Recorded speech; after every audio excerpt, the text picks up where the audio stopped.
ઓમ ગંગ ગણપતે નમો નમઃ. નમસ્કાર મિત્રો, સુખકર્તા ચેનલમાં આપ સૌનું હાર્દિક સ્વાગત છે. મિત્રો, આજે આપણે જેઠ સુદ શુક્લ પક્ષમાં આવતી એકાદશી, નિર્જળા એકાદશી, કે જેને ભીમ અગિયારસ પણ કહેવામાં આવે છે, તેના વિશે આ વિડીયોમાં આપણે વાત કરીશું. તો ચાલો. જેઠ સુદ એકાદશીને નિર્જળા એકાદશી કહેવાય છે. આ એકાદશીનું વિશેષ મહત્વ છે, કારણ કે આ દિવસે પાણીનો પણ ત્યાગ કરીને ઉપવાસ કરવામાં આવે છે. તેને ભીમસેની એકાદશી પણ કહેવામાં આવે છે કે પાંડવ એકાદશી કહેવામાં આવે છે.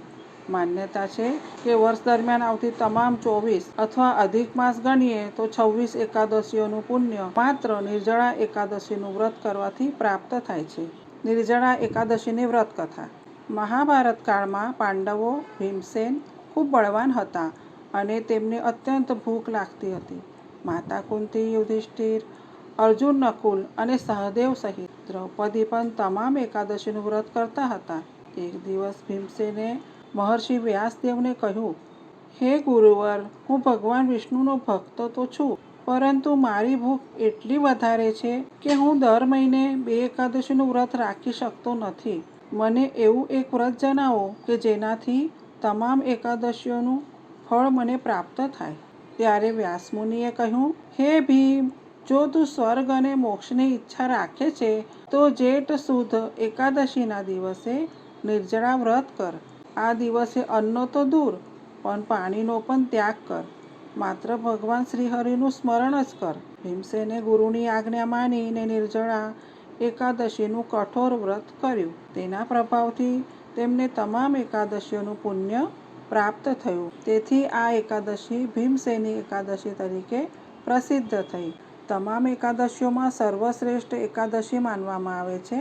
વર્ષભરની એકાદશીનું પુણ્ય પ્રાપ્ત થાય છે, પાપોનો નાશ થાય છે, પૂર્વજોને સદગતિ મળે છે, ભગવાન વિષ્ણુ અને માતા લક્ષ્મીની વિશેષ કૃપા મળે છે અને વૈકુંઠ પ્રાપ્તિનું ફળ પણ મળે છે. પૂજા વિધિ. એક દિવસ પહેલા એટલે કે દશમીના દિવસે સાત્વિક ભોજન કરવું, સાંજે ભગવાનનું સ્મરણ કરવું. બીજા દિવસે એટલે કે એકાદશીના દિવસે બ્રહ્મ મુહૂર્તમાં ઉઠવું, સ્નાન કરીને સ્વચ્છ વસ્ત્ર પહેરવા, ભગવાન વિષ્ણુ અને માતા લક્ષ્મીની પ્રતિમા સ્થાપિત કરવી અથવા તો ફોટોનું પૂજન કરવું, તુલસી દળ, ફૂલ, ધૂપ, દીપ અને નૈવેદ્ય અર્પણ કરવું, વિષ્ણુ સહસ્ત્રનામ, ગીતા અથવા તો હરિનામનો જપ કરવો, આખો દિવસ નિર્જળ ઉપવાસ રાખવો, રાત્રે જાગરણ અને ભજન કીર્તન કરવું, દ્વાદશીના દિવસે બ્રાહ્મણ અથવા જરૂરિયાતમંદને દાન આપવું, ભગવાનને ભોગ ધરાવી પછી પોતે જમવું, પારણું કરવું. નિર્જળા એકાદશી મંત્ર. વિષ્ણુ મંત્ર છે ઓમ નમો ભગવતે વાસુદેવાય. વિષ્ણુ ગાયત્રી મંત્ર છે ઓમ નારાયણાય વિદ્મહે વાસુદેવાય ધીમહિ તન્નો વિષ્ણુ પ્રચોદયાત. ત્યાર પછી એકાદશીની પ્રાર્થના કરવી.